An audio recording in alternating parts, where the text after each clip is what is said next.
Meghan Markle ne recevra qu'une livre de dommages et intérêts pour atteinte à sa vie privée avec la publication d'extraits de la lettre qu'elle avait envoyée à son ex-père, selon des documents judiciaires.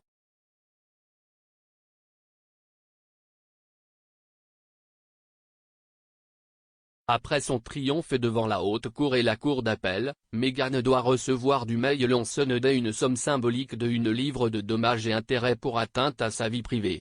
Ce montant a été indiqué dans les documents judiciaires.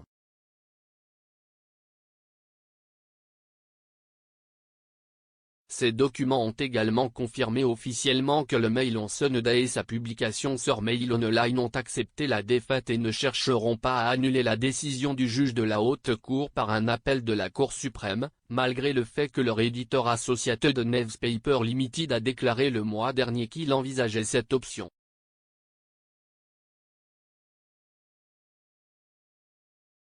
En plus de la somme symbolique à payer pour l'atteinte à la vie privée de Meghan, le Mail on Sunday paiera également une somme non précisée pour avoir enfreint les droits d'auteur de la duchesse de Sussex en publiant une grande partie de la lettre qu'elle a envoyée en août 2018 à Thomas Markle SNR.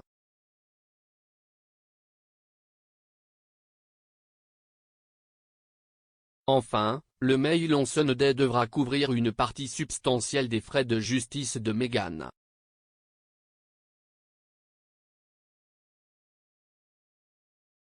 Un porte-parole de Meghan a déclaré au Guardian que les victoires judiciaires démontraient la force des deux revendications et que les recours financiers seraient basés sur le droit de Meghan à un compte des bénéfices du journal après sa victoire.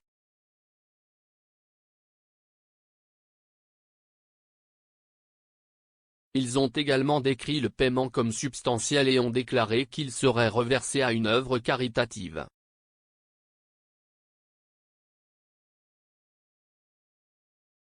Le règlement judiciaire ne s'est pas arrêté au paiement.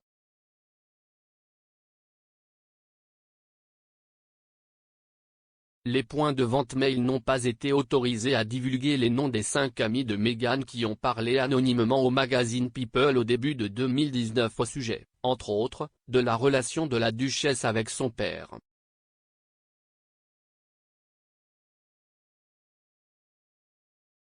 Le Mail on Sunday et Mail Online ont également reçu l'ordre de publier sur leur page d'accueil et leur page d'accueil une déclaration annonçant qu'il avait perdu le procès.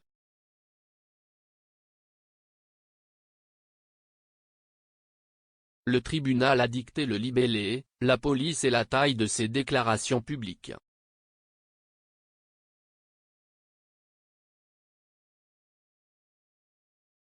Les points de vente ont exécuté cette exigence le lendemain de Noël.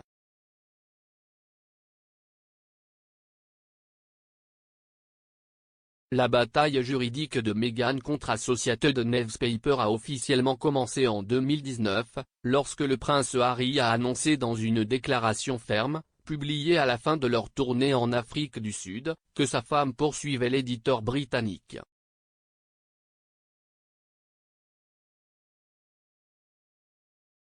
Meghan a affirmé que Associated Newspaper avait abusé de ses informations privées, violé ses droits d'auteur et violé la loi sur la protection des données avec la publication en février 2019 de 5 articles dans le Mail on Sunday et Mail Online, qui comprenaient des extraits d'une lettre privée manuscrite qu'elle avait précédemment écrite à son père.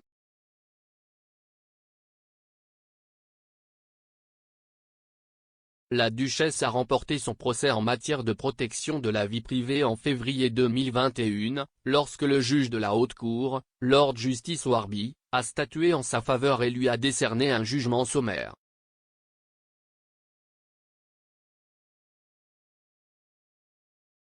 Cela signifiait que l'affaire juridique s'était terminée sans procès complet, le juge ayant déclaré que la publication de ces extraits avait été manifestement excessive et donc illégale.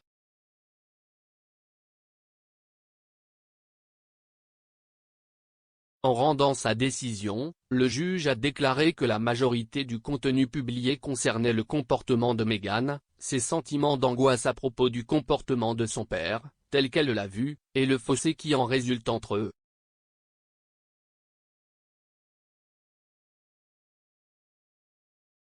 Il a ajouté, « Ce sont des questions intrinsèquement privées et personnelles. »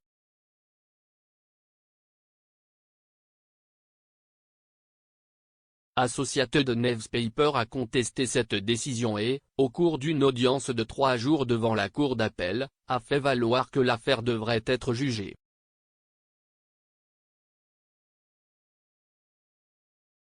Mais les juges Sir Geoffrey Vaux, Dame Victoria Sharp et Lord Justice Bean ont rejeté l'appel de l'éditeur dans leur décision de décembre.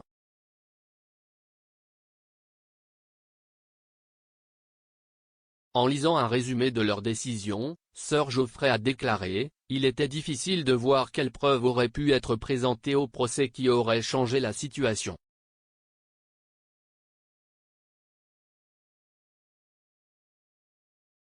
Le juge était aussi bien placé que n'importe quel juge de première instance pour examiner l'article du magazine People, la lettre et les articles du Mail on Sunday pour décider si la publication du contenu de la lettre était appropriée pour réfuter les allégations contre M. Markle.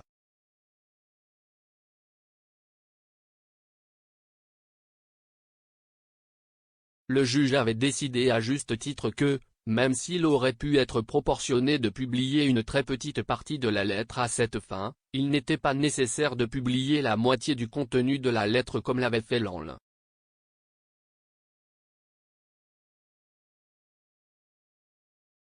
Lors de l'audience de novembre, les juges ont appris que 585 des 1250 mots de la lettre avaient été republiés dans les 5 articles en question.